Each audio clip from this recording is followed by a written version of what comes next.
Childhood Circles by Dr. Alon Giladi. Rebellion and Innocence. Violence accompanied me in kindergarten, elementary school, and high school. In the 9th grade, I was again the chairman of the committee and also the best student. Since the year before, I had started taking a preventive medicine for the disease, and also a medicine that immediately relieved the severity of the attacks. I had the opportunity to do sports for the first time. The future looked more promising than ever.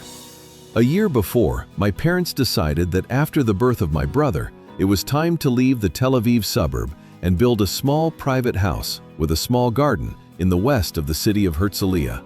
I opposed this move. I did not want to leave the big city, especially since I had started to make some friends there. I had an uncomfortable feeling about the move, although I could not explain to myself what exactly it meant.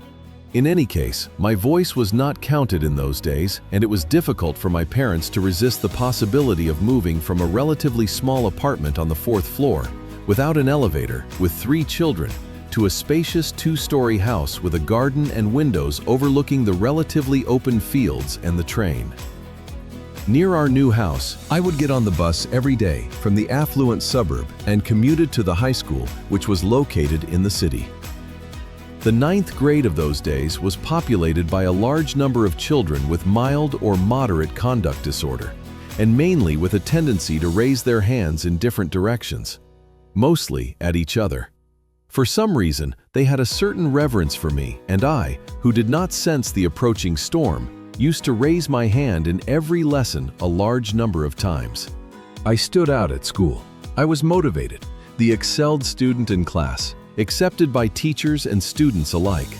The future looked more promising than ever.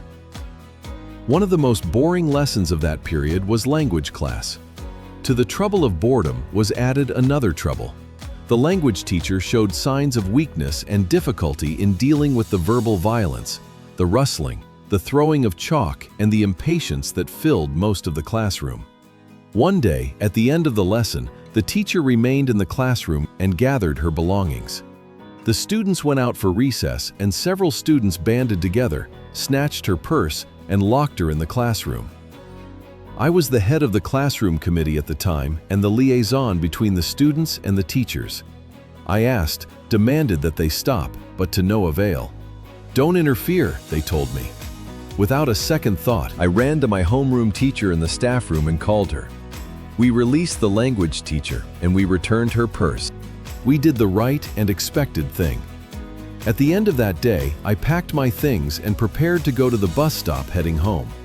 Out of the corner of my eye, I noticed a strange behavior from some of the students toward me.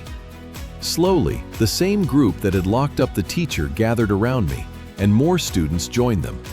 Others stood to the side. Others ran away. I was left alone.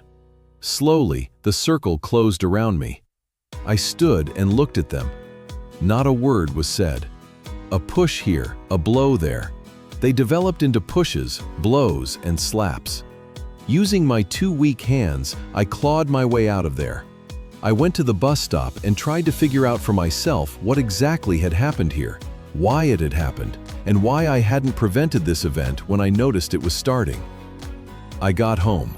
I quietly went up to my room, closed the door, and lay down on my bed and burst into tears.